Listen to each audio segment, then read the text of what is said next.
You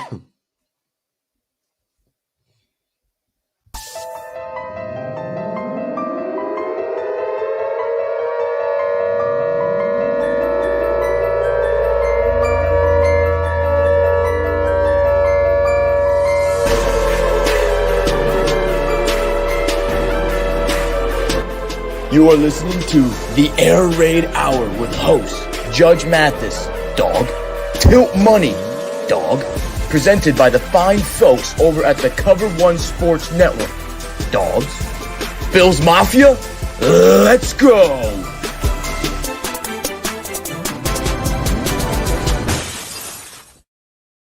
Welcome in, ladies and gentlemen, to the Air Raid Hour. My name is Steve Mathis. You can find me on Twitter at Judge Mathis. Joined as always by my co-host Dave Tilton. You can find him on Twitter at Tilt Money. Together, we are the Bills guys. This is the Air Raid Hour presented by Picasso's Pizza and the Cover One Sports Network. All right, Dave. Before we get started off today, just so you're aware, I just got an alert on my phone.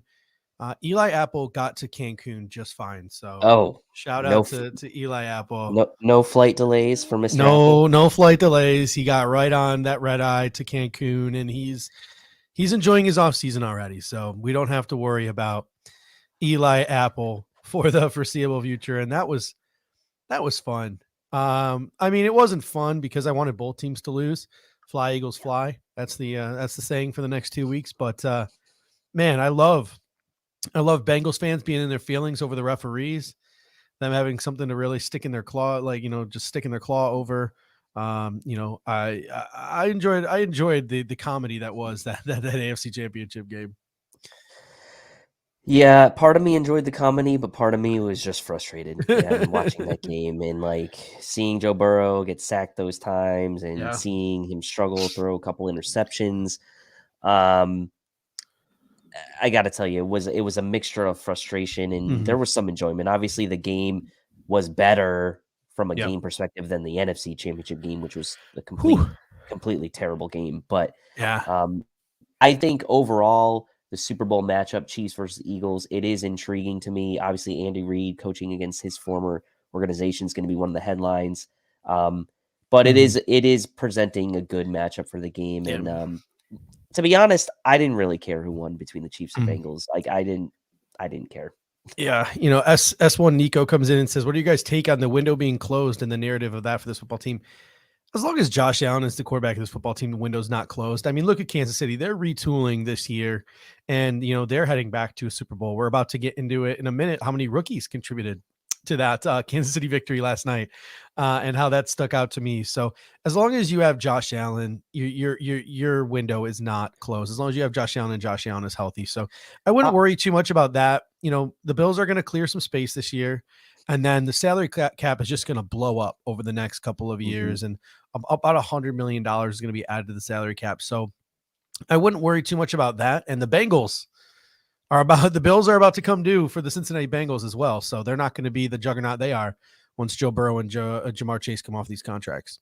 Well, and I think people are a little bit frustrated because we've talked about this and I've made this statement that there's a chance that this Bills roster was maybe one of the best we'll see around Josh Allen.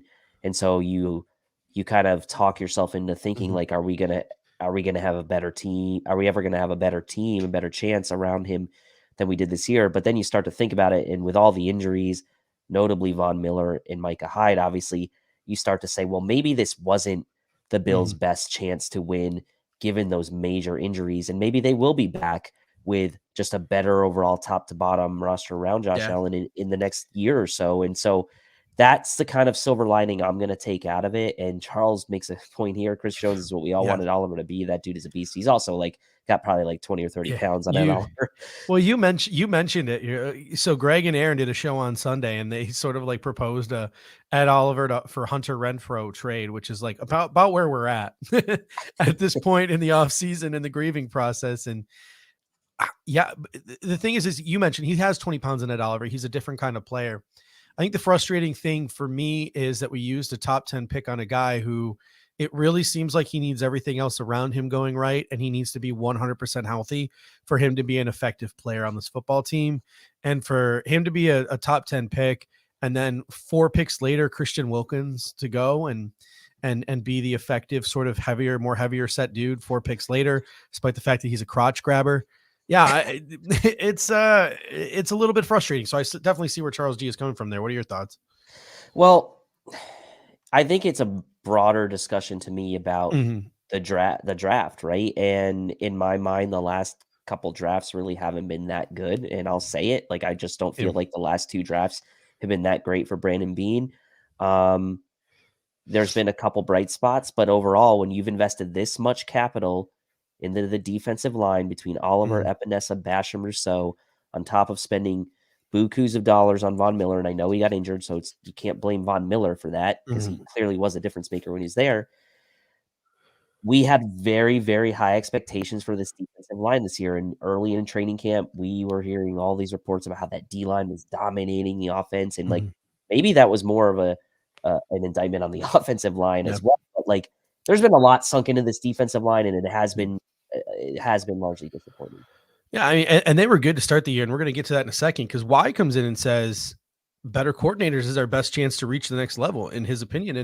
And I spelled it out on the last show, and I know you echoed some similar sentiments. I wanted both coordinators fired. Like, I'm out for blood this offseason, and with this entire offseason is going to come a ton of pessimism for me because I don't know how much belief I have in this coaching staff below Sean McDermott.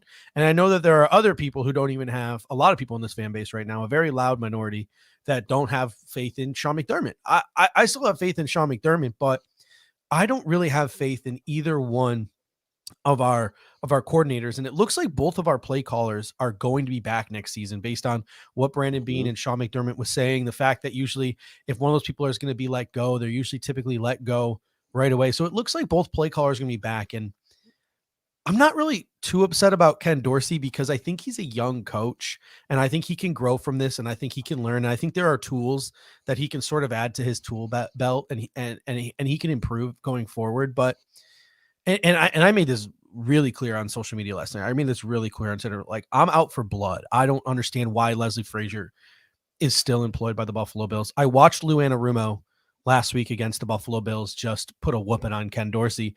And then I watched Steve Spagnuolo go out there and sort of put a whooping a little bit on Zach Taylor and Brian Callahan this week. And these are 2 defensive coordinators in Steve Spagnuolo and Lou Anarumo. They're built for the postseason. I don't know if Leslie Frazier is a defensive coordinator who's built for the postseason. The creativity that Spagnuolo and Anarumo show, giving guys a shot, mixing things up. Like, this might be an oversimplification, but my issue with Leslie Frazier is he's married to his scheme. His scheme works. When it's not working, it's the player's fault. It's not his fault. And he is so married to what he does. And again, this is an oversimplification, but he really expects, Eli Anku, Daquan Jones is out. Go be Daquan Jones. Oh, Shaq Lawson, Von Miller's out. Go be Von Miller. Oh, Dean Marlowe, Micah Hyde's out for the season. Go be Micah Hyde. That is the expectation that Leslie Frazier has. I'm just going to put these backups in and ask them to do the same exact thing I was asking these all-pro caliber players to do. Leslie Frazier truly believes his scheme isn't the problem. The players are. Well, this isn't Madden. You can't turn injuries off. You can't devote every offseason to putting all-pro players at every position on your defense. There's going to be weaknesses on your defense. Guys are going to get hurt. Guys are going to get dinged. And I'm frustrated because I feel like Leslie Frazier is what he is, and he doesn't have the tools in the toolbox to give those subpar players a chance when they're on the field because he doesn't have that creativity to just do something to mix it up, to give some of those guys who are playing for injured players a shot. Steve Spagnuolo, I think, did it perfectly. Lou Anarumo does it. I don't know if Leslie Frazier has it. What are your thoughts? I mean, Kansas City statistically is, defensively during the regular season was not great, right? Yeah. But Spagnuolo shows up in the playoffs. He's done it with Kansas City. He did it with the New York Giants, obviously, and parlay that into a head coaching gig for a short bit. But listen, at the end of the day, I would agree with you. I think that if you're going to give a little bit of benefit of doubt to one of the 2 of these coordinators, the benefit of the doubt really should go to Ken Dorsey, just given that he was a first-year play caller.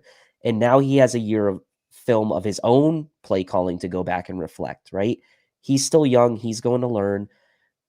we hope he's going to learn. And we knew that there were people calling for Brian Daboll's head early in his tenure as Bills OC after he actually had experience and had some success especially at the college level as an offensive coordinator, not so much at the pro level. But Leslie Frazier, at this point in his career as a coordinator, he is what he is, right? And if you're a good regular season defense and you look good statistically in the regular season over the course of 16 games, 17 games, but when the bright lights come on, you can't for one game make adjustments to that opponent or to what's working or what players you have, then that's a problem for me. And that's led to 3 exits in a row for this team in the playoffs, largely because of the defense. And I will say this.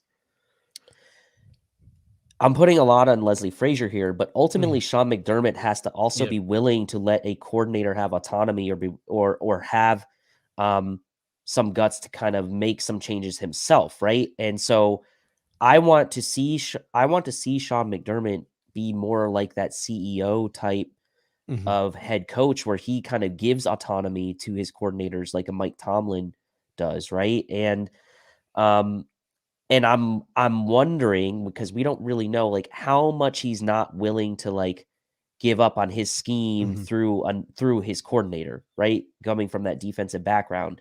And so I think Sean McDermott needs to evolve a bit as well. And I think he can. I mean, it's taken some head coaches years and years to win Super Bowls. We know how long it took for Andy Reid, but like at some point you have to either give autonomy to a defensive coordinator to do what he wants with the personnel he has or change the scheme, or you have to be willing to step in and make your own adjustments when things aren't working well. And that's what I need to see. So for me, I don't know, right? I don't know what's going to happen. It certainly looks like they're both going to be back next year. And I like what Renaissance Man has to say. He says, I like, Frazier, but nothing's multiple. And that's a really good point. Like Joe Burrow knew exactly what he was going to be seeing when he stepped onto the football field. Nothing surprised Joe Burrow pre-snap what the Buffalo Bills were doing. They just planned on, executing. They just crossed their fingers and hoped they would dominate the line of scrimmage and their DBs would be able to do things post-snap to sort of throw Joe Burrow off. And it just didn't happen. And Leslie Frazier is a good defensive coordinator, and that scheme works. Like, he's confident in it because it works. But it only works when you have like really good players. And that's just not, like I said, the reality. Tremaine Edmonds or Jordan Poyer, or Tremaine Edmonds and Jordan Poyer are going to be gone this offseason. How is this defense going to look next season when Jordan Poyer is not there to play strong safety every day? Are we going to have to go out and we're going to have to spend $10 million chasing a safety in free agency? Are we going to have to draft one in the first round? And then that gets back to my point where Leslie Frazier seems to not be able to run this defense unless we put almost all of our assets into it. And we can't keep putting all of our eggs in this defensive basket. We got to give Josh Allen some help. And that's what's frustrating me the most. And that's why I'm going to be such a pessimist this offseason. And I apologize in advance, because I'm just, no matter what we do on defense, I'm just, at the end of the day, we're going to get to the regular season and be like, yeah, but Leslie Frazier's calling the plays. And yeah, it might look good weeks 1 through 10, but I just know I'm not going to get any closure on it until the divisional round playoff game. Of like literally a calendar year from now is when I'm going to get closure on how I'm feeling right now. That's what's the frustrating part. Well, and it's going to be a very long off season, as we mentioned in the show description. Like, this is going to be a grind of an off season. There's going to be an aura of how do I put this? Divergence between the fan base, I'll say. Whereas last year, there was a lot of blame heaped on Sean McDermott and Leslie Frazier very soon after the 13 seconds. But then as time went on, we kind of like, we're like, okay, like that was a bit of a fluke. Like, we still have like an upshot. We're still going to be one of the best teams in the AFC, if not the NFL. The next year, we were the Super Bowl favorites per Vegas, right? Before the season started. That's not going to be the case in 2023. I hate to, like, we're not going to be Super Bowl favorites. We probably will be the favorites to win the division, but there are a lot more questions now, I think, heading into 2023 than we want as fans for this team, when we feel like we've had chances to make it to the Super Bowl and potentially win a Super Bowl, and we haven't gotten it done in the playoffs. Expectations have now changed for this franchise. I don't want to be that person that's like, oh, just be happy because the drought era, we are happy that we're in the playoffs now. Like, no, I mean, sorry, that's not what I'm going to be like, right? I'm going to be the fan now that expects that my team should go to the Super Bowl because we have a really good team and we've won the division 3 years in a row, and we have a good enough quarterback to lead us to the Super Bowl. So that's going to be the tough part about grinding through this offseason this year. And that game yesterday stung for a number of reasons. We've already talked about one, the way Steve Spagnuolo looked. Another was Chiefs were getting hurt left and right, and they still managed to win that football game. So again, the Buffalo Bills, well, our guys were hurt. We ran into a wall, blah, blah, blah, blah, blah. We're just going to run it back. Well, the Chiefs didn't have a problem winning that football game when half their team went down in the middle of it. And the reason why is because their coaching staff was able to adjust and scheme to the personnel that were on the field. And I just don't know if the Buffalo Bills coaching staff is prepared for that. So there's the pessimism that I just keep sort of just reverberating into this microphone, and I apologize for it. But now even more pessimism is I'm concerned as we head into this offseason that me and you and the people in the comment section and the people that cover one, I feel like we're going to put in another offseason of work studying these prospects and falling in love with these prospects and talking about this scenario or that scenario and figuring out where certain prospects could fit on the football field for the Buffalo Bills.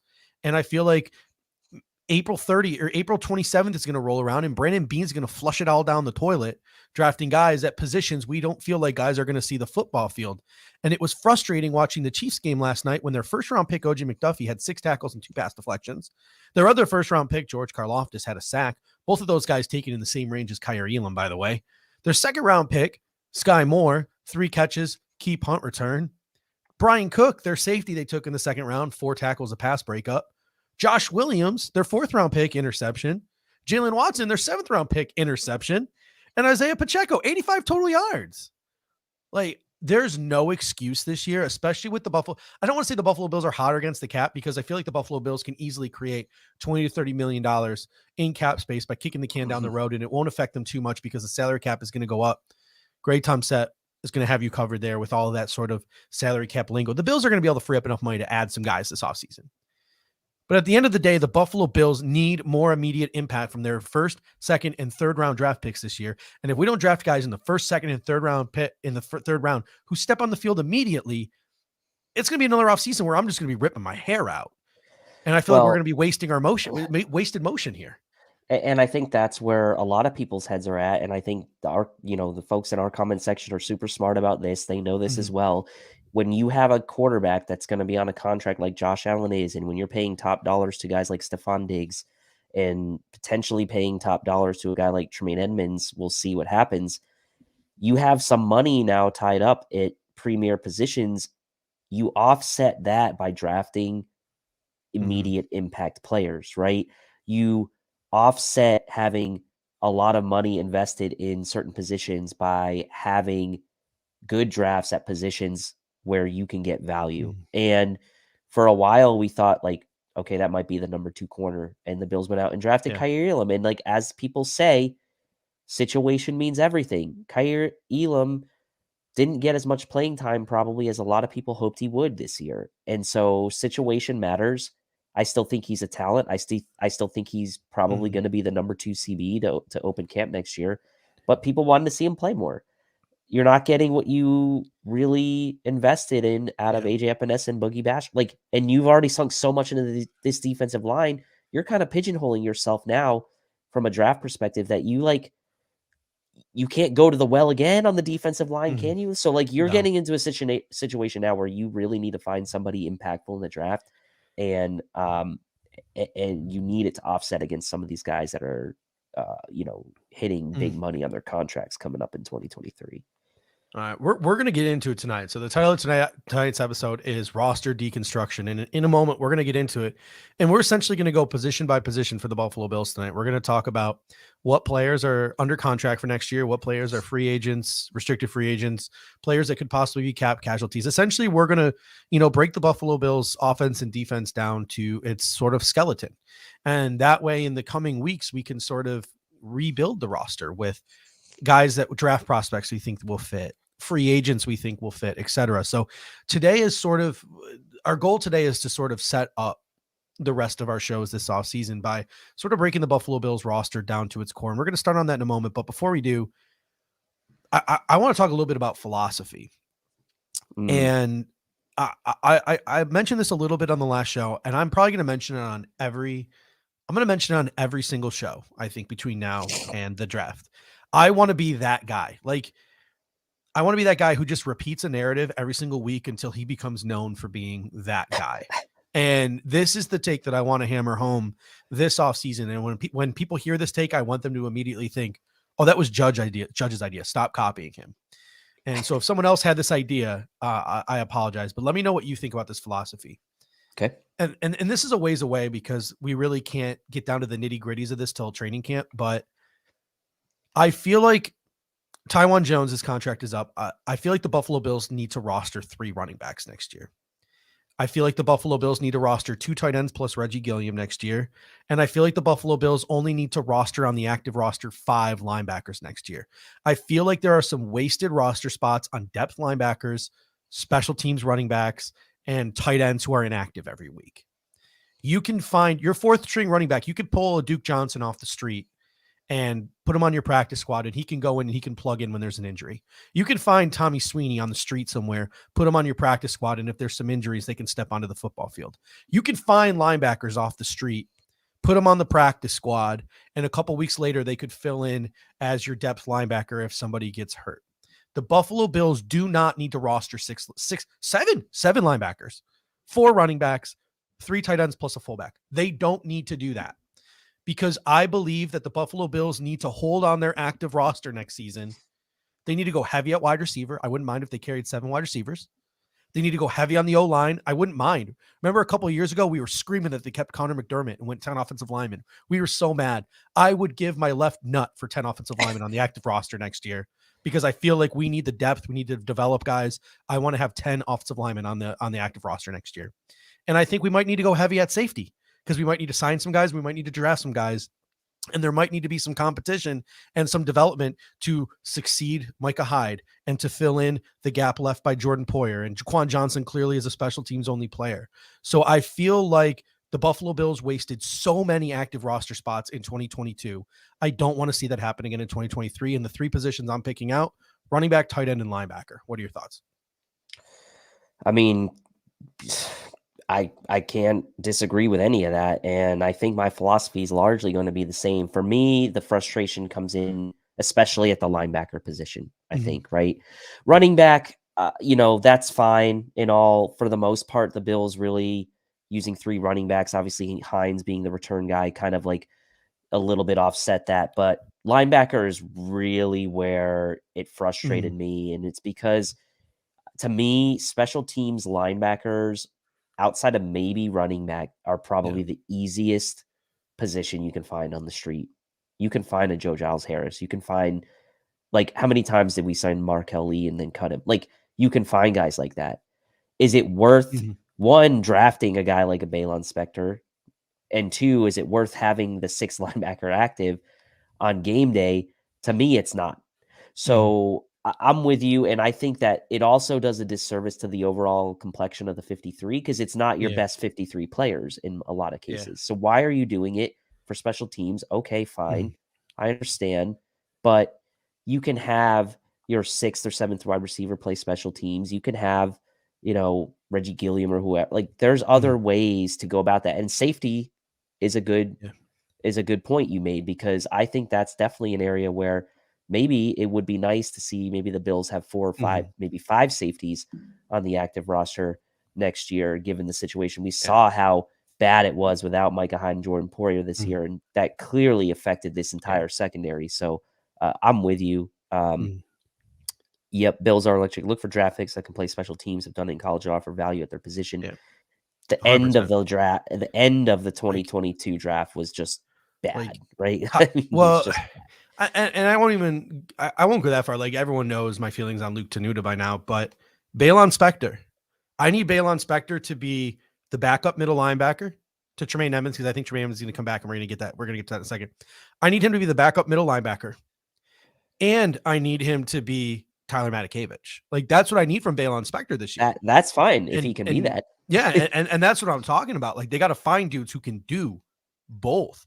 And, Dylan comes in and says, Not saying don't bring in competition. You bring in competition at all these positions I'm talking about. Make these guys fight like crazy for it and put whoever loses on the practice squad. But are we positive Quentin Morris isn't a serviceable tight end too?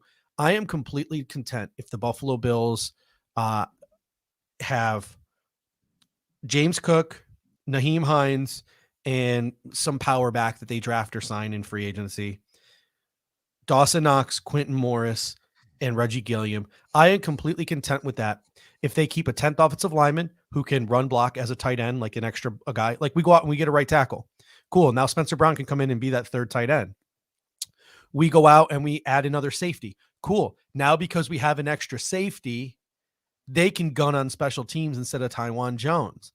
Oh, and we also keep 7 wide receivers. So we have depth at wide receiver, kind of the most important position on the team outside of quarterback and offensive line right now because of how much Josh Allen throws the football. So we have some competition and we can have some variety at the wide receiving core.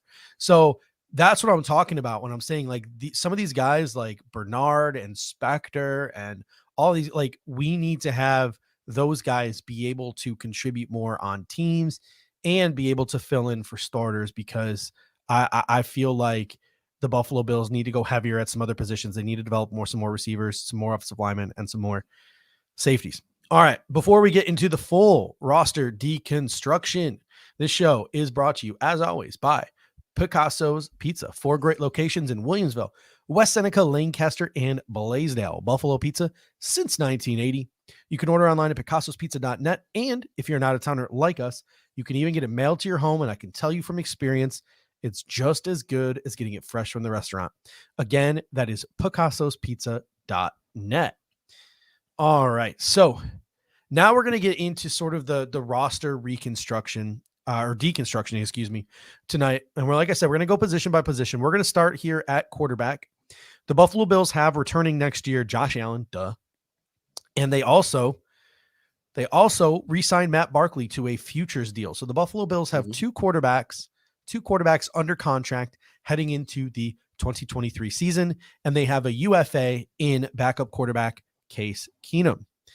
So Dave, where do you think we go at backup quarterback? Do we roll once again with Case Keenum?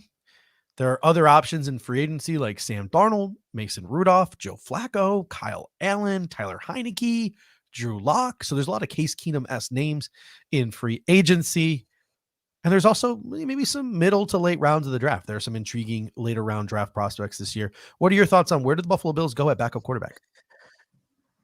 Well, look, I know they're going to have flexibility to restructure some guys and, get under the cap. But to me, this is an area where I think I'd look to the draft personally. Mm-hmm. I don't know that I'd want to spend right now $4 to $5 million, maybe even Mm-hmm. $3 to $4 million on a backup quarterback when, that money potentially could be used elsewhere. Now, what I will say is Keenum is clearly on, his sunset tour, right? Like he doesn't have many years left playing in the NFL.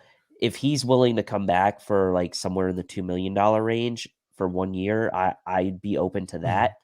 But I also would be fine just letting him walk and using a late draft pick or even like a UDFA to kind of fill out the room if Matt Barkley's going to come back for 1 year. I think guys like Darnold are probably going to get a little bit more money to potentially kind of be that sort of like in between type of guy, like maybe like a Tyrod is for the Giants right now, where like maybe he could start, but he's probably not going to start. So it just comes down to the money, right? If Keenum's willing to take, in the $2 million range, I'd bring him back. Otherwise, I'm totally fine kind of like still having Barkley there as the backup and having like a UDFA or a late round pick, just because like at the end of the day, if Josh Allen goes down, we talked about at the beginning of last season, okay, Case Keenum can come in and like steady the ship.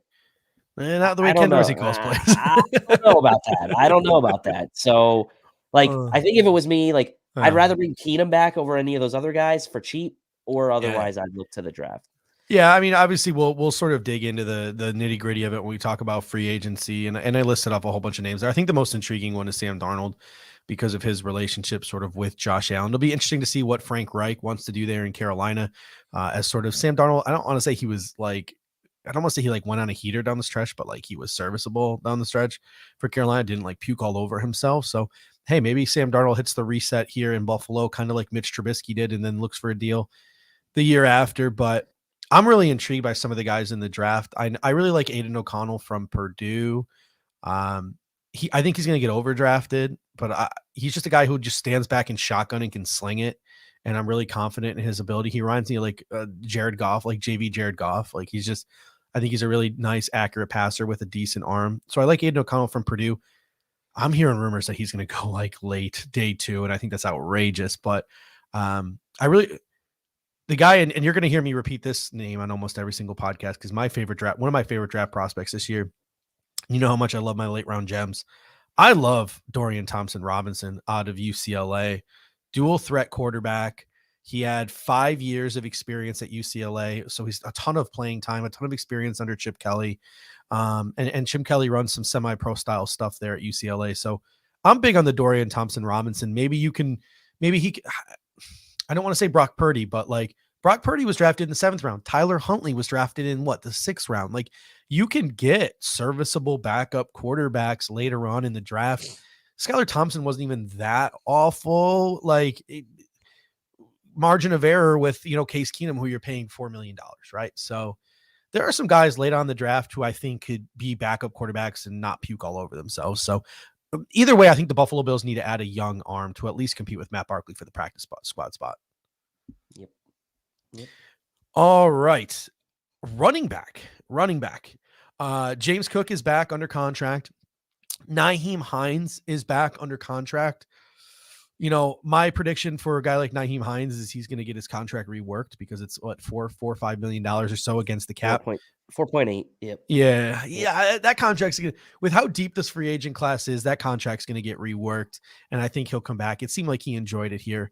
And then Reggie Gilliam at fullback. That leaves Duke Johnson, who did not sign a futures deal, so he's technically a free agent now. Tywan Jones, the special teamer, and of course Devin Singletary. Let's start with Nyheim Hines. $4 million plus cap hit, no guarantees. You can cut him and save literally that $4.8 million. It's a loaded free agent in draft class. The Bills value his special teams. You think that they work out a team-friendly deal with him to come back, right? I would think so, right? Because it's not like you're saying, okay, Nyheim Hines, we're going to pay you like $4.8 million just to be like a backup running back. Like you're going to work this out with him where you're like, okay, Nyheim, like you're going to be second year in the system. The playbook now. You're going to be our return man. That position's going to be settled, right, to start the year, which is one less thing to worry about. And if you can kind of work that contract down to somewhere in that $3 million a year range, I think that's going to be more than acceptable for a guy like Nyheim Hines. And then it does give the Bills flexibility, right? They can go out, they can sign a cheap free agent if they want. They can go to the draft. Like they can round out the room a number of ways. And who knows, like maybe they even find a way to bring back Devin Singletary. Not sure that that's really going to be in the cards, but I think reworking Hines kind of sets the table for the rest of the offseason for them at running back, because like you said, and I'm perfectly comfortable going into free agency with just Nyheim Hines and James Cook, and potentially more, even just as comfortable if we don't really make any running back moves in free agency and just go in the draft with just those two. So I do think that given his return ability, the Bills will work something out with him. Yeah. And, Renaissance Man, Jared K comes in and says, more at ease with him doing returns. I agree with that. And Renaissance Man too says, have the whole offseason get a fully integrated into the system, and hopefully you can get some run next year. The way I look at it, James, I want the Bills to let James cook. I want James Cook to be RB1 next year. I think Hines makes for a nice complementary back that can be out there on passing downs. I think you can utilize him in a way that, you can utilize him in a way that you utilized Isaiah McKenzie to get Isaiah McKenzie and his $2.5 million cap hit sort of off the roster. So you have Cook as RB1. You have Hines more, in my opinion, as gadget RB3 special teams kind of guy. That leaves the RB2 position open. Somebody to complement James Cook. It's a loaded class in free agency with names like Tony Pollard and Josh Jacobs. This is a loaded draft class with names like Jack Charbonnet and Bijan Robinson. you could probably get Devin Singletary back on a rather affordable deal. But my question, Dave, is do you want Devin Singletary back? Because I almost feel like that would be capping James Cook a little bit.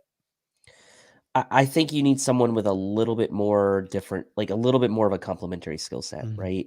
I think James Cook can do a lot of what Devin Singletary can do. Maybe Devin Singletary's got a little bit better contact balance, a little bit better between the tackles, but Cook looked pretty good between the tackles this past year when he got that confidence. And honestly, ran pretty well between the tackles down the stretch there. So like for the most part, like this isn't like a high volume running back carry offense. So I think if you're the Bills, you're probably looking for like maybe what you envisioned, what you hoped Zach Moss would have been, which was like a short yardage, more of a power back. Dylan says someone like Pirine would be good. We need a power back. I know that in your show notes you mentioned Latavius Murray, who I think would be a nice fit. My guy. I've always liked him. He's an upright runner. He's like a very like his running style is very much like Adrian Peterson, but he's obviously not Adrian Peterson, but he's had a really good career and he showed he could still do it. And he's not gonna like take away from James Cook, right? Like Devin Singletary, you like feel a little guilty and you need to split it 50-50 or 60-40. Like Latavius Murray is at the point in his career where he's 33 years old. He showed it in Denver last year that he still got it. Like he's a power back, you know, he's still nimble. He's like a nimble bruiser and he showed he still has it and he would be cheap. Like Latavius Murray would be like 1 year, $2 million. Like there would be no muss, no fuss. If you draft a guy late in the draft or you sign a UDFA like Raheem Blackshear who steps up, like Connor C says, find another Blackshear. You do that, you can cut the dude. Like you can cut him. No muss, no fuss. That's why I really like a guy like Latavius Murray. Somebody mentioned Deontay Foreman. That's a good one as well. It'll be interesting to see what kind of market picks up for him. A bunch of people have mentioned Rashad Penny. A lot of injuries there. I don't know if I want to sort of deal with that. And the guy in the draft that I'm going to be talking about until I'm blue in the face is Muhammad Ibrahim from Minnesota. I think he is a guy who reminds me a lot of Alexander Madison. Dalvin Cook in Minnesota has Alexander Madison. Well, let's go get James Cook, his own version of Alexander Madison. I really like Muhammad Ibrahim out of Minnesota. So, and there's a ton of dudes. Like this draft is disgusting at running back. I don't know if you've had a chance to look yet. It's filthy.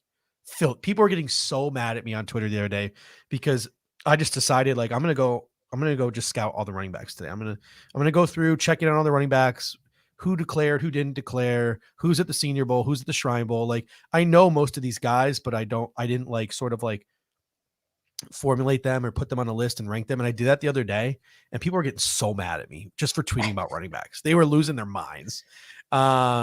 Steve Lynn says, are you against drafting running back high first round? This was the pound the table for a running back in the first round podcast last year. I don't want the Buffalo Bills to touch a running back in the first 4 rounds of the draft. What are your thoughts? No, I mean, unless it's just like something very weird happens, like I'm against it as well.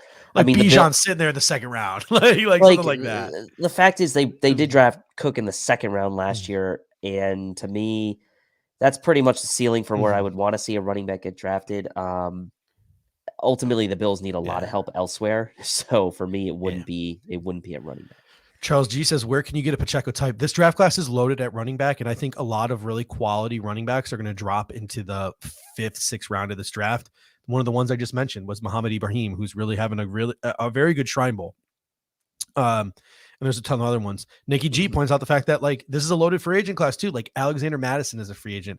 I envision Alexander Madison going somewhere and getting a pretty solid payday because he's been a pretty good backup running back and he doesn't have a lot of tread on the tires because of that.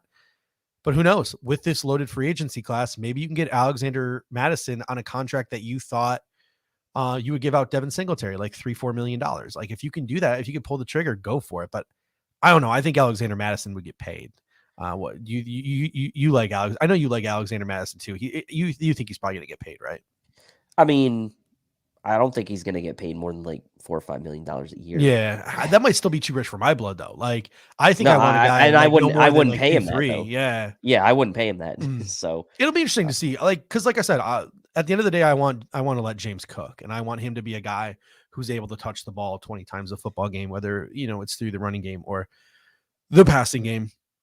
All right, that brings us to wide receiver now, and again, we're going in order. So please don't be like the comment section of my Twitter every time I tweet about a wide receiver or running back. We will get to the offensive line. We're getting there. We're going in the order of positions here. Wide receiver coming back next year. Stephon Diggs is under contract. Gabriel Davis is under contract.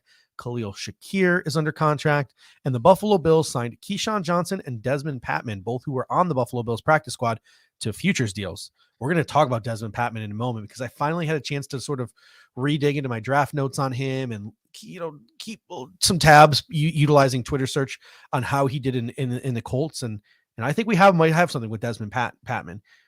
Free agents are obviously Cole Beasley, Jake Kumaro, and Jamison Crowder. To me, Dave, the need at wide receiver, looking at who's coming back, who's not coming back, the need is speed. Specifically, and Eric Turner has pointed this out, quick separators, guys who get open quickly that Josh Allen can sort of get the ball out of his hands to without holding on to it for too long.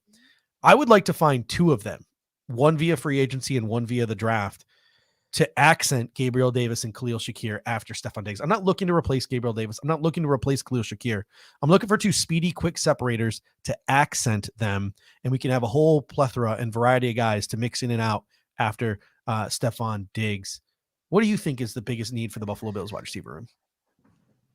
I mean, I think it's route running and separation to me. Like, speed is a bonus. Like, I don't need, like, if you can give me like Cole Beasley type separation in a younger guy who's got a little bit more top end, that's great. I mean, I think for me, you've got Davis, who's a deep threat. You've got Diggs, who can really do it all. I know we don't really have that top end speed guy, but I just feel like the outside we're pretty set with Davis and Diggs. I want a guy who can separate. I want a guy whose agility, whose quickness, short area quickness is on display, right? And so when I start doing my draft prep for wide receivers, I'm going to be looking into guys like that, like guys like we saw last year with like Kyle Phillips. Like, that's the type of guy I'm going to be looking for. Now, the trouble with that potentially is, what does that mean for Khalil Shakir in the slot? So you kind of start thinking like, okay, well, like, can I find someone who's maybe got a little bit of size to play on the outside, who has that route running ability? And you start going to kind of go down this rabbit hole.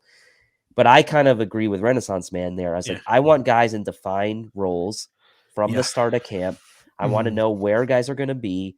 And I want to know, like, this is going to be my slot guy. This is going to be my outside guy. And, like, yes, Stephon Diggs can do it all. We know Gabe Davis can come into the slot. But, like, we need guys to get, we need guys to get comfortable at a position. So, and I think the top three need to be defined, right? Like, all right, Diggs, Davis, you're the boundary guys.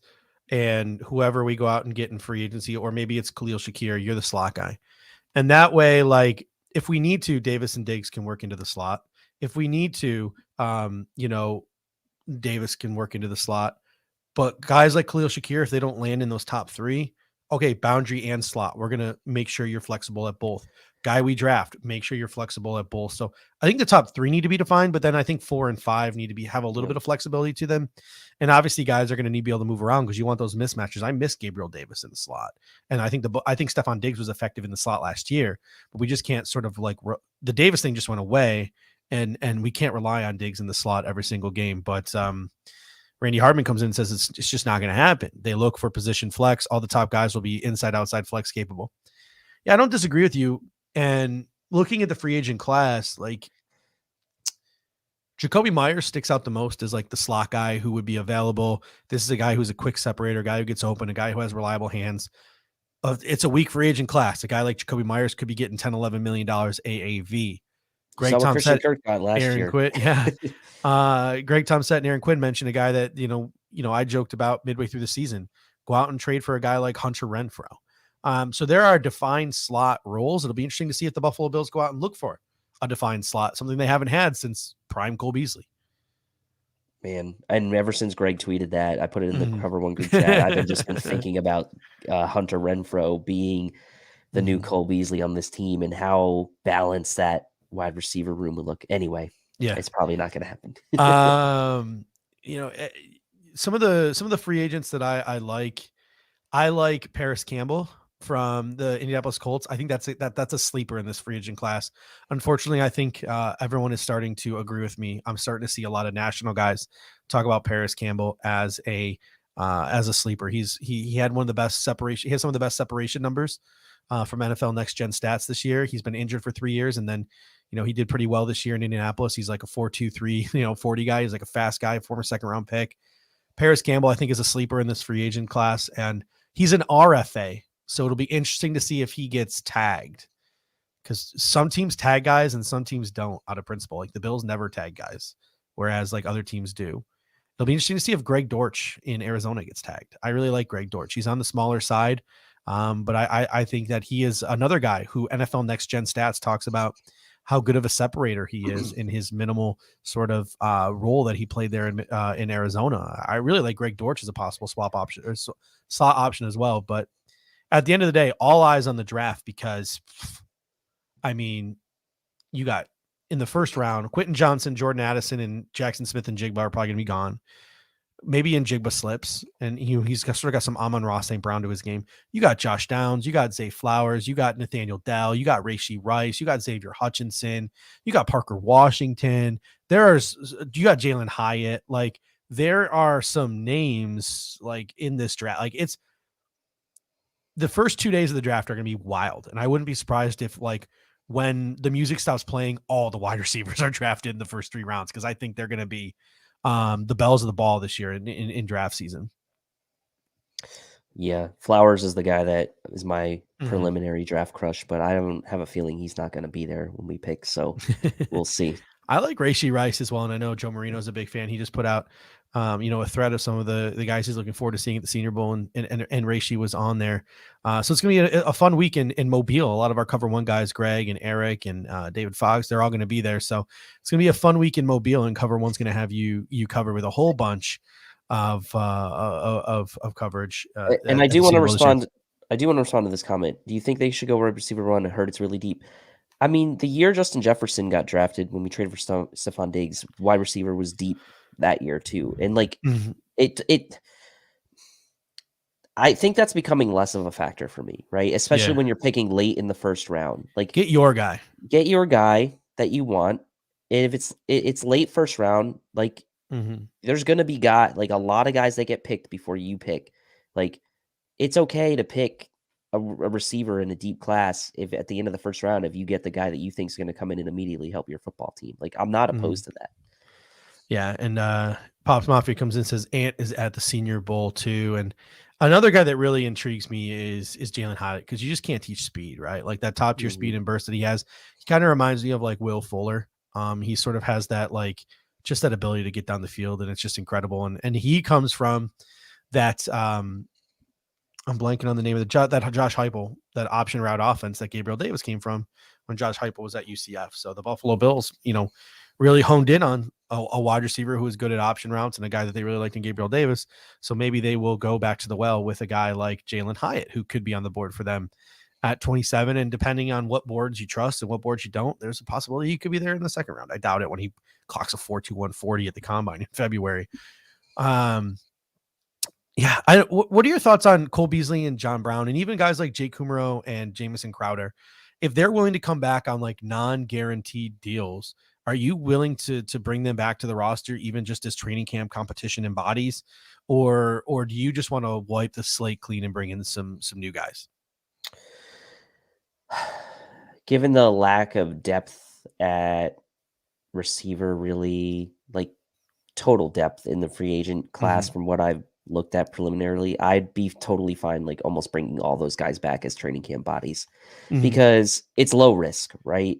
And we saw what happened this year. The Bills end up bringing them in mid-season anyway. So yeah, from a training camp standpoint, I want to give as much competition as possible. I do want Shakir to win a job, but I don't want him to not work for it, right? So so as Nikki says, Shakir got better as soon as Cole came back. I don't think there's any harm in bringing these guys back, especially on the 90-man, right? Yeah. Before you go in the camp. Most people in the comment section seem to want to wipe the slate clean, and I understand where that mindset comes from. Connor C says Kumar will be back on a veteran minimum deal. I don't know about that, just because sort of when you're a guy like Jake Kumar, your best what's the phrase? Your best gears are behind you. No, the best availability is reliability. Is that something? It's something of No, that nature. best reliability is availability. I got it backwards. Is something like your best trait is the fact that you're available, and he wasn't really available this year because of a plethora of injuries. And it wasn't a knee injury that knocked or an ankle injury that knocked him out. Like he had like a disc in his back, like sanded down or something like that. Like that's what Joe Biscaglia, the Athletic, reported. I think Kumero's days are numbered, but I'm looking at two of these guys that the Buffalo Bills signed to futures deals. Keyshawn Johnson had a nice, sip of coffee out there in Arizona.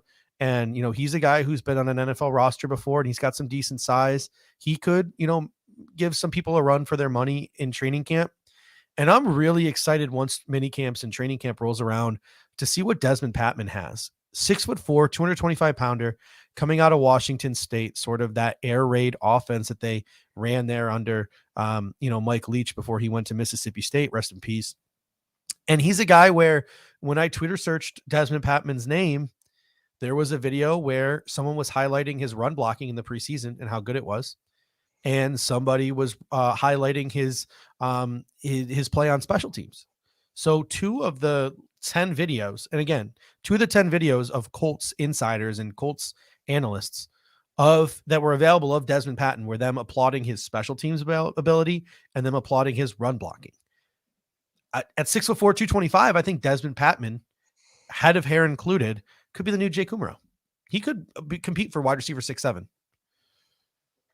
Why not? I mean, at that position, I'm okay with it. But I'm talking like more guys that like can actually see the field as receivers. That's kind of where I would be willing to bring guys back. Yeah, 100%. Chris Janke with a go when he says you can't make the club in the tub. That's everyone correcting us in the thing saying your best ability is availability. There you go. Your best ability is availability. Making that, and it reminded me of like when I'm on Twitter and I see like every beat guy tweet the same thing. Like one after the other. Yeah, Chris Janke, good point. They kept Keyshawn over Tanner Gentry. So Tanner Gentry is selling his PlayStation somewhere else next season. All right, tight end under contract next year. Dawson Knox, that big extension is kicking in. I believe the year after next year. Quentin Morris, and they also signed Zach Davidson to a futures deal. Unrestricted free agent Tommy Sweeney. To me, the issue I don't. How happy are you that Tommy Sweeney's a UFA? So happy. He's going to come back. Like the Bills are going to sign him to some veteran minimum deal, but. Like, I don't even mind if Tommy Sweeney comes back for training camp. I would like him gone just so we don't run the risk of him making the active roster again. But, like, a guy like Tommy Sweeney is all I need for the Buffalo Bills to bring in. Just bring in some training camp bodies, bring in some guys to compete. To me, utilization was the issue for the Buffalo Bills tight ends in 2022. It wasn't scheme, or it wasn't talent. I think Dawson Knox is a tight end 1 in the National Football League. I think Quentin Morris is a completely acceptable tight end 2 in the National Football League.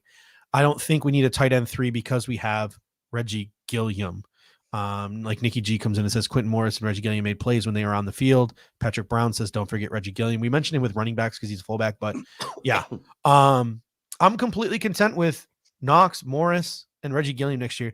Obviously, you got to bring in some camp bodies. You got to bring in guys to sort of push Quentin Morris. You got to bring in guys who could possibly be rostered on the practice squad in case guys get hurt and you have to call them up. You have to add people, but I'm sort of like completely content with what we have there. And Chris Janke, I wouldn't hate Tommy Sweeney if he was on the practice squad. Like I went on a rampage about that in the first half of the show, but what are your thoughts on the tight end position? Again, it's a position I look at and I'm thinking to myself, okay, Dawson Knox big contract kicks in 2024. This is a position group right now where you're largely not investing a ton of money, but you're kind of okay with your top 2 right now in Knox and Morris. So for me, it's like the first off season in like 3, 4, 5 years where we haven't like had to worry about who TE2 was going to be going into the off season. I think it's pretty safe to say, and I'm pretty comfortable with it being Quentin Morris. So like, I think at this point, like camp bodies, late round draft, whatever, like that's good enough for me. Wouldn't worry about this position at all in free agency. And I would save my cap dollars and use them elsewhere. And I like Zach Davidson too. Again, I did a little bit of a deep dive into Zach Davidson, a guy who I didn't hate in the pre-draft process. I had him graded. I went back and looked at my spreadsheets. I had him graded as a priority undrafted free agent. He's sort of a nice developmental guy. He was drafted by the Colts, didn't latch on there because they got 500 million tight ends, but he ended up with the Minnesota Vikings for a while. 6'7", 245 pounds. He's sort of got the Tyler Eifert build. So Zach Davidson is a guy to keep an eye on.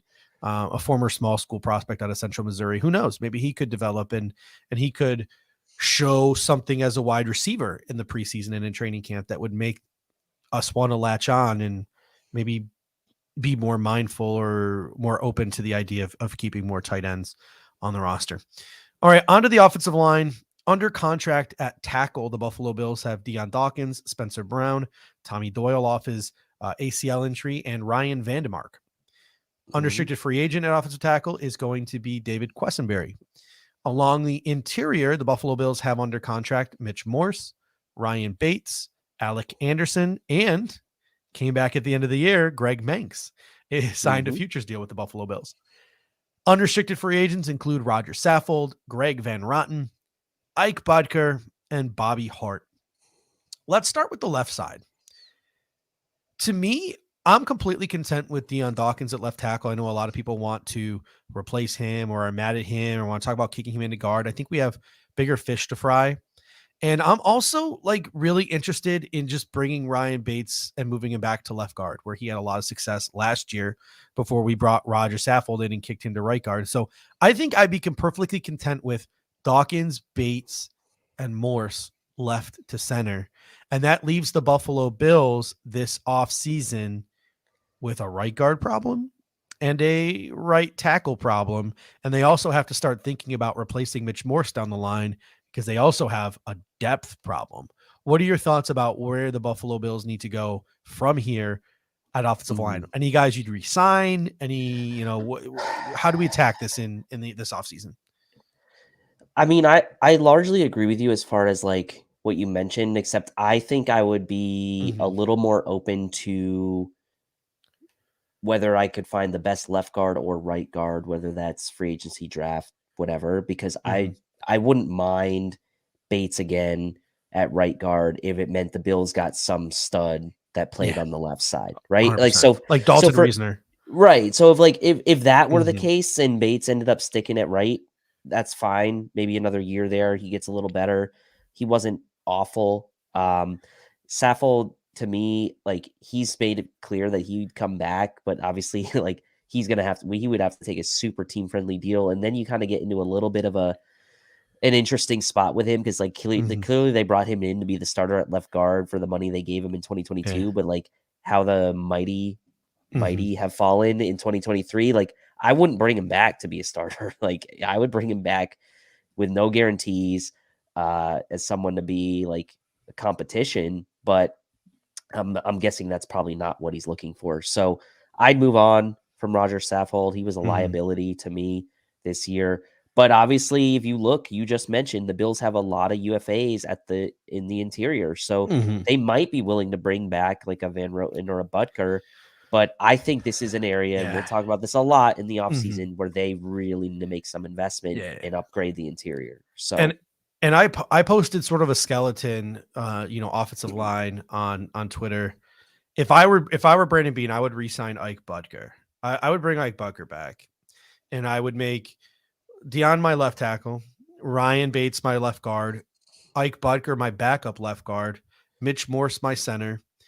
Spencer Brown then becomes your swing tackle, and you're looking for a starting right tackle, you're looking for a starting right guard, and you're looking for another interior depth guy who has center flex and can come in for Mitch Morse. So you're looking to add you're looking to add three dudes. Like you're looking for a starting right guard, a starting guy a guy who could potentially someday, and even if someone gets hurt, fill in at center and guard, and you're looking for a right tackle. Like that's a lot. That's asking for a lot. But I really do think this needs to be the Buffalo Bills' focus this offseason. So, it's interesting. There's a lot of names I like. I think Andrew Voorhees fits a lot. I know Randy Hardman just said in the comment section, don't draft any offensive lineman for USC. I like Voorhees. John Michael Schmitz from Minnesota is another name I like.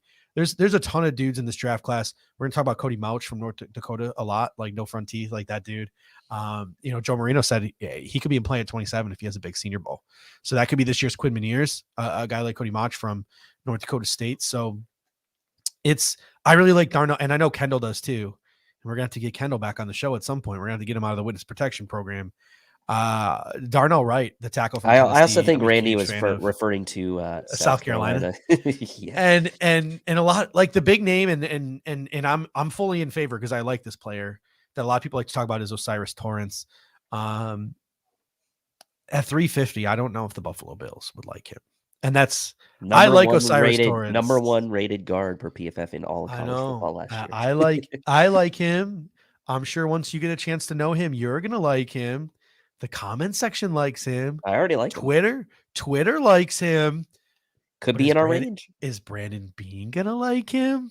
So that'll be interesting. A lot of people mention Alec Anderson. I wouldn't count on Alec Anderson or even Ryan Vandermark. Two guys who have some relatively decent athleticism. These are guys who could make it. Remember, at the top of the show, I'm like, stop rostering 4 running backs. Stop rostering 3 tight ends and a fullback. Stop rostering 7 linebackers. If you do that, you can carry a 10th offensive lineman. Ryan Vandermark can be your backup left tackle to Deion Dawkins, and he can be on your active roster as opposed to your practice squad if he develops.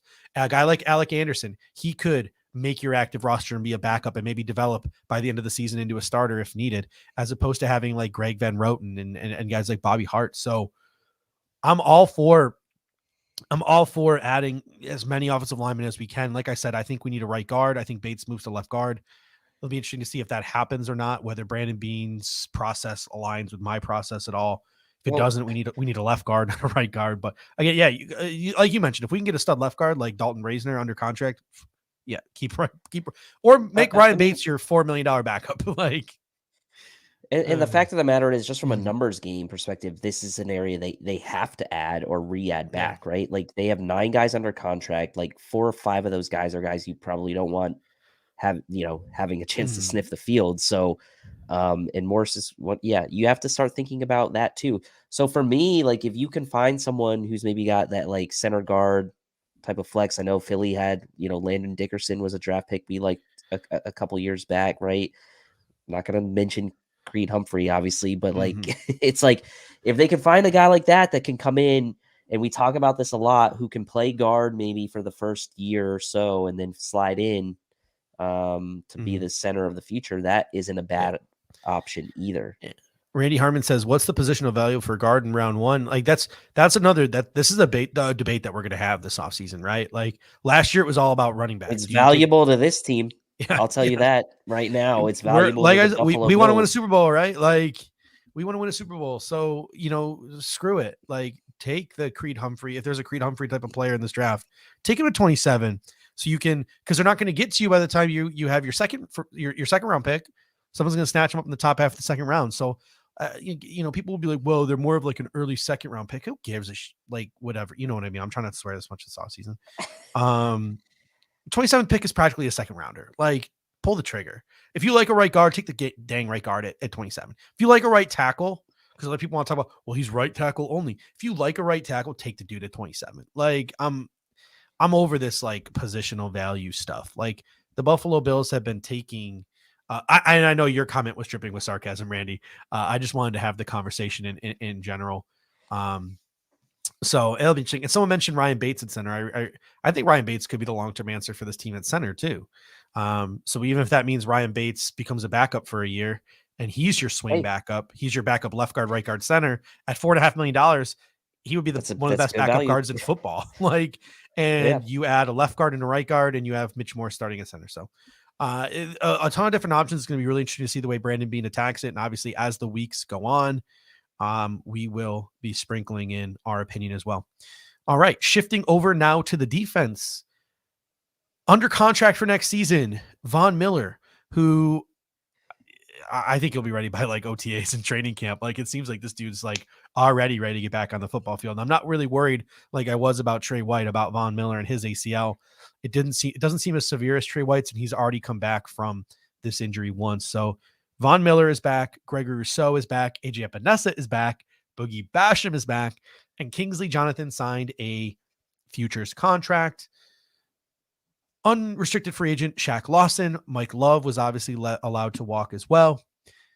Interior defensive line, Ed Oliver is under contract. Daquan Jones is under contract. Tim Settle is under contract. Eli Anku, is under contract. Brandon Bryant is under contract. And Cortez Broughton is under contract. The only UFA, Jordan Phillips. So Phillips and Lawson are the two free agents. My question to you, Dave, do we run it back? Do we try to make it a priority to re-sign these two guys? I think you have to, right? Like, I don't think you can I don't think you can be spending early draft capital on defensive line, and I don't think you can be spending big time dollars in free agency on defensive line. I think that you have to hope that what you got at the beginning of the season with a healthy Von Miller, a healthy Daquan Jones, obviously he was healthy all year up until that playoff game, that you made some inroads with that combination of guys. It was the best defensive line, when healthy, that the Bills had in 3 years. They were doing really nice things with Von Miller rushing the passer, and you've sunk so much draft capital into guys like Basham and Epinesa and Rousseau. Like, I don't want to put Rousseau in that same conversation as those other two, but the fact of the matter is like, you don't really have much of a choice here. Mm-hmm. Like, if you're the Bills, you've invested draft capital dollars into this unit. If you can bring back Shaq Lawson and Jordan Phillips for team-friendly veteran type deals, that's fine. You bring those guys back, and you pretty much have to try to run this back with the same unit. Do I want to necessarily run it back with the same unit? Not necessarily. I wouldn't mind replacing guys like Basham and Epinesa, but you can't, right? Like, they're draft picks, they're under rookie deals, like they're second round picks. Like, you're not going to replace those guys. Like, you're just not going to, in my opinion. So ultimately, I think you run it back. And if it was me, if I can only bring back one of them, I'm bringing back Shaq Lawson. I'm going to let Jordan Phillips walk. If I'm bringing back one of the two, I'm going to bring back Shaq. I thought he played really well this year, and he was a little bit more reliable from a health perspective than Jordan Phillips has been. So, that's my view. And Chris Shanky says Kendall Vickers is also signed. He wasn't on the Bills press release for futures deals, and he's not on the Bills website. So I don't know. Maybe Kendall Vickers is there, but he is Kendall Vickers Spotrac does have him on the roster. Okay, so then Kendall Vickers might be there as well. So maybe Kendall Vickers is there, but maybe not. Who knows? If he is, we'll be talking about him in training camp. But it's really interesting too. Like, I think you're right. The Buffalo Bills probably just have to try to run it back. And this is another like Leslie Frazier thing too, right? Because the other option is sinking more money into this than we already have, despite the fact that we already have a huge amount of assets tied up in Tim Settle, Daquan Jones, Ed Oliver, Boogie Basham, AJ Epinesa, Gregory Rousseau, and Von Miller. Already have a ton of assets sunk in. Do we sink even more in to try to make them effective in Leslie Frazier's scheme? Because Leslie Frazier's scheme is so dependent on guys winning their one-on-ones on front, despite the fact that you're not running multiple fronts, etc. Do you run it back with Phillips and Lawson, which is probably the easiest route? Or like the other route the Buffalo Bills can take is they're like, well, Miller, Rousseau, Epinesa, Basham, those are our dudes next year at the edge. They were our high draft picks. They were big free agent signings. Oliver, Jones, Settle. Those are our three big defensive tackles that we paid money to. Then you go out and look for middle round picks. You look for bargain bin free agents, and you try to fill your fourth defensive tackle and your fifth defensive end spot that way. Right? Like, we're talking like the guys you pick up this, like we always talk about, like, it seems like we always talk about guys like Al Woods every year, right? Like, we always talk about guys like that. Oh, go get like an Al Woods type, like an older defensive tackle to sort of fill that fourth DT role. Let Eli Anku or Brandon Bryant fight for that fourth DT role. Let Kingsley Jonathan fight for the fifth defensive end role. Like, that's what we're talking about. And what scares me the most about that, because I don't hate that route. What scares me the most about that is the fact that I don't trust Leslie Frazier to get anything out of him. Like that at the end of the day, that's my biggest fear. And I think personnel wise, like, you can't have 10 Pro Bowl, like, you can't have 10 All Pros, 10 Pro Bowlers, like, on a defensive line, right? It's just like, you've got your impact guy in Von Miller, and hopefully he's back. You've got a really, really solid, good run defending tackle there in Daquan Jones. You've got a becoming what looks to be a polarizing figure in Ed Oliver and what his consistency is, but has ability. And then you have Rousseau, Basham, and and Epinesa, right? Who Rousseau has showed promise, and you getting some spot flashes from these other two. Like the personnel to me here is good enough with the right, with the right coaching behind it, I think. And so I don't want to necessarily take away from what looked to be a really promising year from this group before Von Miller got hurt, but it just shows you the importance of having a guy like Von Miller and what kind of domino effect he has when he's on the field. Not just that, the domino effect he had in camp and getting these guys ready, but like his on the field presence just changes things so dramatically. And that's why he's getting paid so much, but it also exposes you, right? Yeah. You're exposed when you're paying a guy that much to be so critical of a domino effect to the rest of your group that when he's not there, it's just not the same, and there's no replacing him. Yeah. Chris Jenke says Vickers was announced, but it won't be official until after the Super Bowl. The future signings happened during the playoffs the same day as Isaiah Coulter was signed. Buffalo Bills PR announced 13 reserve futures deals. Those two names weren't on it. And then Sal Capaccio, who's obviously a Bills beat guy, he has his spreadsheet. Neither of those two names are on it. So maybe they signed. They're both guys who were on the Buffalo Bills practice squad for a while. But I don't think either of those two things are official, Chris. But again, I could be wrong. You tend to be more right more times than I am on some of these things. But yeah, a couple people in the comment section saying Daron Payne. I don't know if we can afford something like that. And that's talking about like putting more assets into the defense than we already have. There's a comments in here about how Eric Washington deserves some of the blame. 100% Eric Washington. Like, how is Eric Washington still employed and Jim Salgado gets fired? Like, how does that make sense? Like, you picked the wrong scapegoat. But it's because, Eric Washington is buddy with Sean McDermott back from those Carolina days. And then a bunch of people said we need to stop talking about defense and shift the focus to the offense. I agree with you, but we're still going to break down. We're still going to break down the defense here because that's what we do here. That's what we do. We get the whole roster covered. And Chris says it won't be official to the Super Bowl. So a couple of extra bodies Buffalo Bills can bring to training camp in Isaiah Coulter at wide receiver and Kendall Vickers at defensive tackle. All right. Last thing here for defensive line. I sort of posed this question on Twitter, and Daquan Jones responded. And I'll tell you Daquan Jones' response in a second, but I said AJ Epinesa and Boogie Basham both have sort of underwhelmed. We have, in order for the Buffalo Bills to add there, I almost feel like you need to subtract, right? Like bringing Shaq Lawson back is one thing, but if the Bills want to go out and draft a guy in the first 3 rounds, God forbid. If the Bills want to go out and throw money at an edge rusher in free agency, God forbid. I feel like they probably have to move off of one of AJ Epinesa or Boogie Basham. Are you ready to give up on either one of them yet? Daquan Jones is not. He commented on my Twitter handle. He's like, nope, keep them both. Like, what do you think?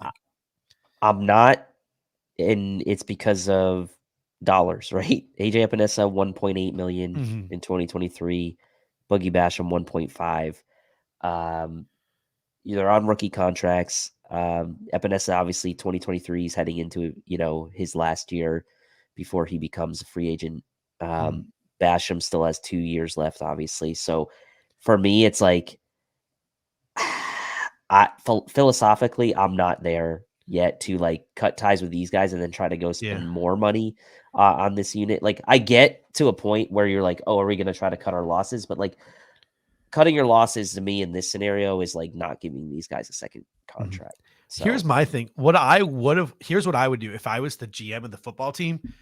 I would change the defensive coordinator, and I would see if that makes these defensive ends play better. There you go. But it's not going to happen, and that's what's so frustrating. It's like, well, we can't really add there. So how are we going to get more out of these guys who are just asked to do the same thing every year and aren't quite delivering? We're just going to run it back. Like, maybe try switching the defensive coordinator. Maybe a new defensive coordinator could get something more out of these guys. Like that's the frustrating part. And again, of this, what's going to be an awfully pessimistic offensive offseason from my part. All right, on to linebackers. Currently on the roster, there are only 3: Matt Milano, Terrell Bernard, Balon Spector. UFAs include Tremaine Edmonds, AJ Klein, Tyler Matakevich, and Tyler Dotson is a restricted free agent. What are your thoughts on where the Buffalo Bills go from here at linebacker? Let's start with Tremaine Edmonds. I'm not even breaking a sweat. I'm pretty confident he'll be back next year. I think this is the one place where if you're like, the Bills are being said they're not going to be flashy in free agency, whatever. Like bringing back their own and Tremaine Edmonds to me is like the one flashy move you can maybe expect the Bills to make in quote free agency is to bring back Tremaine Edmonds. I don't want to have another gaping hole on this defense. It's likely that Jordan Poyer is not going to be back. Future of Micah Hyde up in the air. I'm supportive of bringing back Edmonds. Like you said, you have 3 guys on the roster at this point. We know the Bills love their linebackers. I think getting a deal done with Edmonds makes sense. I think he was really good in 2022. I think, he showed to me enough to where I would give him a contract going forward. So if you lose out on Edmonds, hey, I guess it's a good thing you drafted Balon Spector, huh? Because I don't know who the middle linebacker is going to be. And I then don't think it's going to be Terrell Bernard. We're going to start talking about Nephi Sewell, Noah Sewell, and we're going to start talking about like Drew Sanders. We're going to have to start scouting linebackers. Your boy Jermaine Pratt from NC State, who embarrassed himself last night on national television, being a little too mean to his teammate Joseph Osai. It could be an option as well. I floated that out there today. If there's one thing I know about NC State players is they will embarrass themselves at some point. They will. Michelle Holloman comes in and says Edmonds Jacoby is Myers, Pittsburgh, I believe. That's back the football to Mac Jones. There you go. That's a very popular take, is him going and playing with Mike Tomlin and playing with his brother there in Pittsburgh. His brother's a free agent too. What happened to Balon Spector? Says, wait, that's a great question. He was inactive every single week of the season after like week 2. And that was one of the things that I raged against at the top of the show. I only want 5 linebackers. So I don't mind bringing AJ Klein back because no one wants him and he'll come back here because he has no other choice. It's either that or retire. But I want Edmonds at middle linebacker. I want Balon Spector at backup middle linebacker. I want Matt Milano at strong side linebacker. I want Terrell Bernard at backup strong side linebacker. And then I just want one more dude. Whether it's Tyrell Dodson, whether we draft a guy in the 6th or the 7th round, whether it's AJ Klein, one guy. You have your backup middle, you have your backup strong side linebacker, and then one more dude. I am 7 linebackers. 7. Like Eric was telling me to breathe the other day in the Cover One group chat. I'm like, roster construction is like kind of like my niche. So I freak out over these types of things. Rostering 7 linebackers kept me up at night. Like I woke up in in hot sweats every morning, cold sweats every morning, thinking about the fact that we were rostering 7 linebackers that day. 5 linebackers is all we need because we never run anything other than nickel. So unless Leslie Frazier wants to completely change what he wants to do, and we need another linebacker, 5 linebackers is all we need. So the 4 guys I just listed, Milano, Edmonds, Bernard, Spector, and one more dude. Mikel Jones is a UDFA from Syracuse. Tyrell Dodson, AJ Klein, Tyler Matakevich. I don't care. Just one other guy, not 15. Like that is you're going to have to bring multiple in to compete. You're probably going to want to keep 2 on the practice squad since you're going lighter on the active roster, but no one wants That's AJ no Klein, problem. No one wants him. He was on like 15 teams. He had to come begging to Brandon Beane to get a job this season, and no one wanted AJ Klein. And Matthew, they are going to have to find a cheaper option for Matakevich because he's UFA. So yeah, maybe he comes back for cheap. I don't know. We'll see. Yeah. All right, on to cornerback under contract: Trey White, Kyer Elam, Teron Johnson. For now, Christian Benford. Sean McDermott sort of hinted that maybe the fact that he could be starting to cross-train at safety.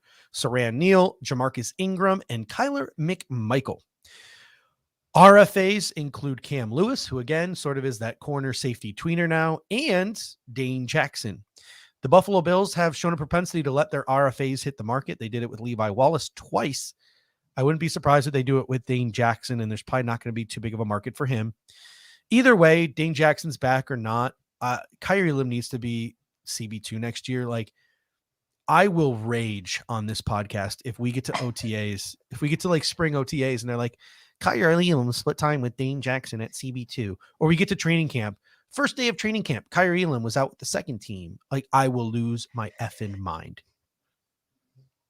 I'm with you. I do think Dane Jackson will be back. And I kind of like the group, right? Between Trey White being kind of another offseason remove from the injury.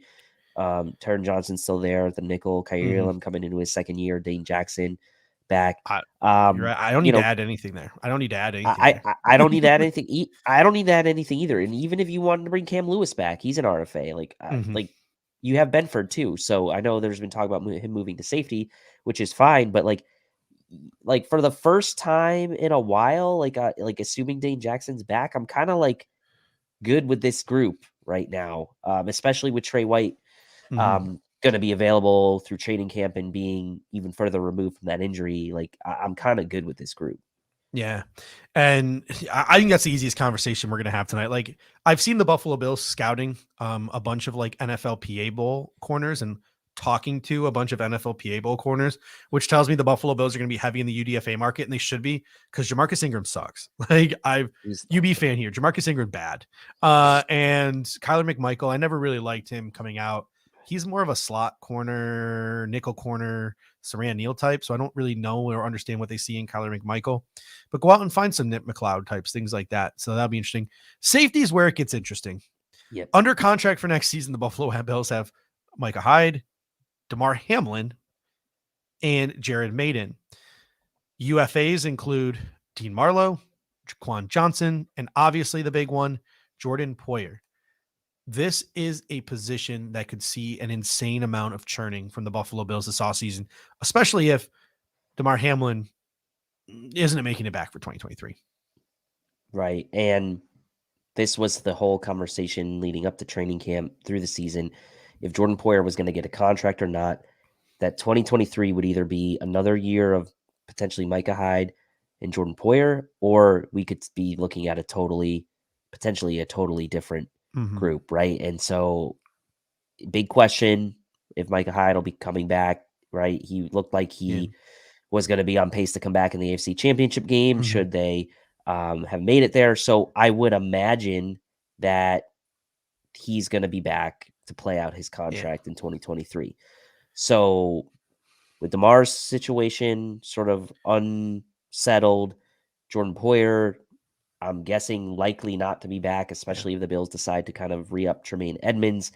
This is finally the year where maybe Kendall gets his wish and he can start really pounding the table for a day one or day two safety in the draft, because we saw, again, what happens with Christian Benford, we will see. If he moves over, Bill's probably not going to bring Jaquan Johnson back. I don't know. Maybe they do for depth. Maybe they bring like a Marlowe back, but like those are guys you're not bringing back to be starters, right? You're bringing those guys back to be depth only. You have to make some kind of decision here on what you're going to do at the strong safety position, or even a strong safety, free safety flex. So Chris Jakey comes in here and says, I like Benford moving to safety. It seemed like when we drafted him, an eventual move to safety made sense. I'll tell you what, though, the thing about Christian Benford is I wouldn't count on him being a starter at safety. Like, I don't think he's the answer opposite Micah Hyde. Like, again, if I'm creating a skeleton, what I'm trying to build around, to me, Christian Benford would be my boundary corner 3. He'd be my backup to both Trey White and Kyrie Elam. And he would also be my free safety 2.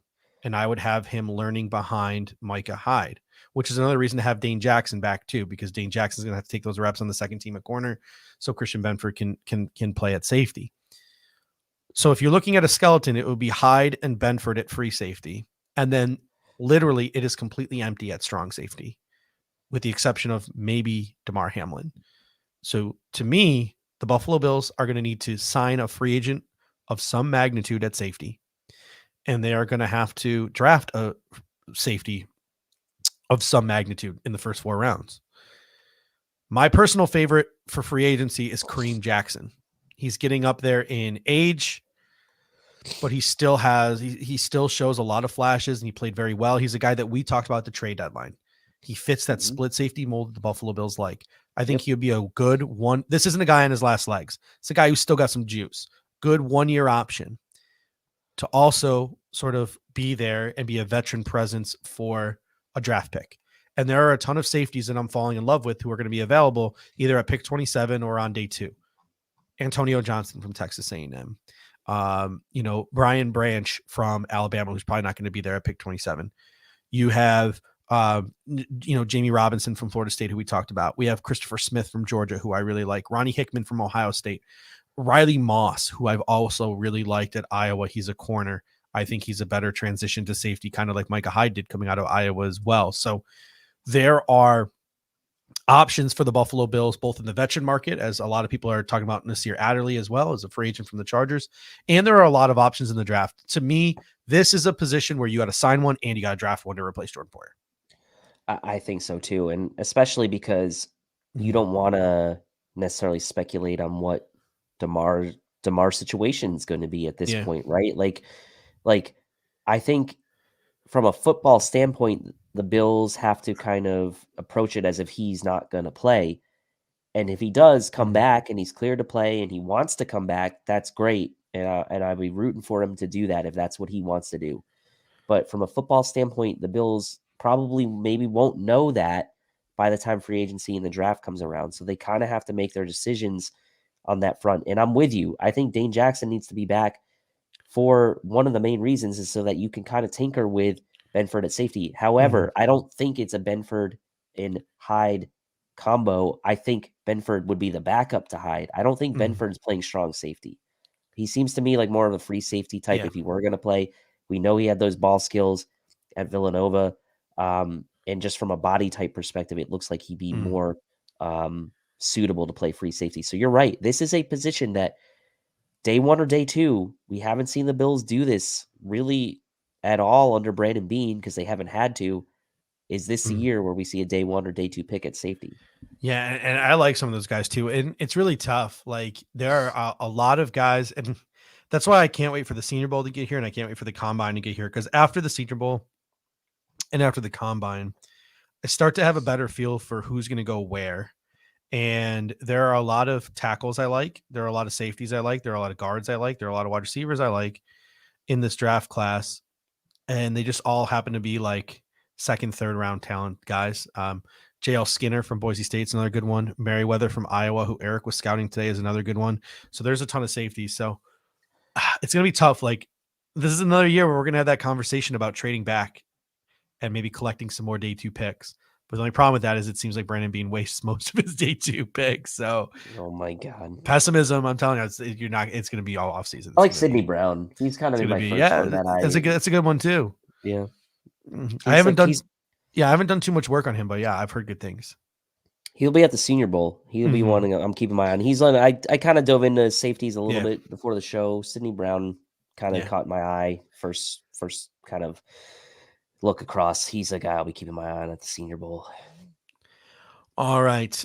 Special teams. Tyler Bass is back. It's going to start to Tyler Bass extension talk is going to be a topic at some point this offseason. Reed Ferguson is back. Sam Martin is an unrestricted free agent. Just sign him and move on. Yep. Like I'm over the drama. I'm over the drama. No special teams talk this offseason, please. Yep. Bring Sam Martin back. It seems easy. It's done. Tyler Bass under contract, obviously, for 2023, last year on his rookie contract. But Tyler Bass extension talk is probably going to be the main topic of conversation from a special team standpoint, especially if the Bills, which I would assume they do, rework Naheem Hines, and we don't have to talk about the return position.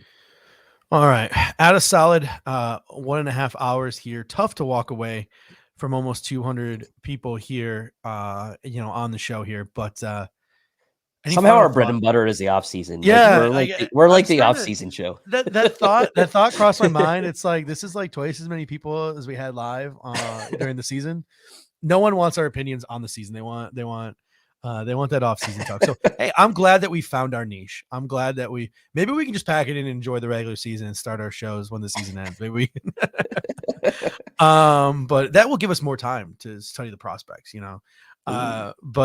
Anyway, any final thoughts sort of before we head out of here? And thank you, Chris, for the kind words. No, I mean, look, and everyone for the kind words.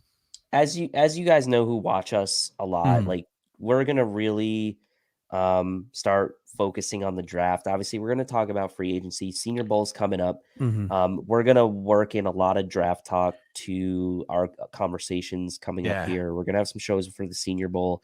And we're really going to start getting into that. We know you guys love doing that along with us. We're going to figure out the best way to kind of put that draft content out there. Yeah. Cover One's got a separate channel just for draft content. We're going to be trying to put stuff on that channel. So for you guys who are really into the draft, you'll be able to really find some draft content easily, a lot more easily than maybe you had in the past. Marcus so we'll easily. that in. Marcus easily. There you go. Marcus easily find our draft content.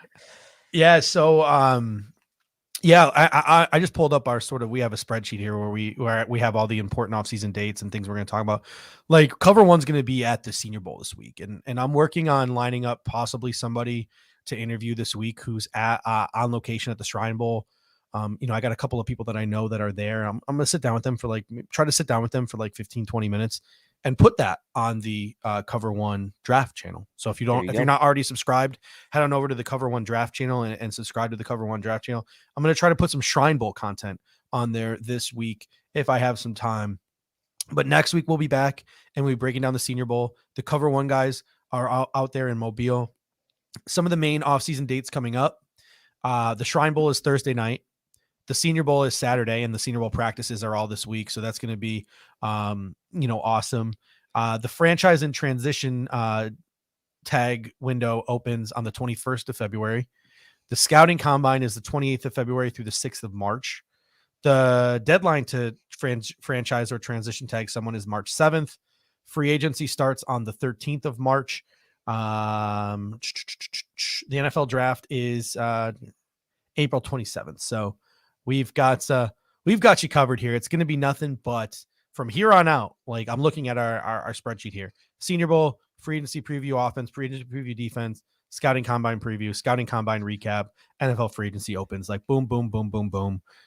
Like no time, we'll be into the boring months of June where we'll be doing the Mount Rushmores of favorite drought players. So don't worry. We got some time before we get to that stuff. We got you covered here at the Air Raid Hour and at Cover One in general. And Pop says, are you going to be interviewing anyone at the Senior Bowl? I have my phone on me. I'm going to try to walk around to some of the events and stuff. But my dad's in town, so I'll be around with him. So I don't know if I'm going to hit up too much of I'm going to be there as a spectator. I don't know. But if I see some celebrities, I might whip out the cell phone and try to get who's our guy? Evan Harrington back over at Fanatics, get the cell phone interview that he's so famous for. If you find yourself with Margot Robbie, don't tell my wife. Don't tell my wife that I'm secretly dating Margot Robbie. All right, ladies and gentlemen, thank you so much. Like I said, we'll be back next Monday and we will be breaking down everything Senior Bowl because it'll have come and gone by then. And Cover One has you up to date all week from the Senior Bowl. So until next time, ladies and gentlemen, go Bills. Go Bills.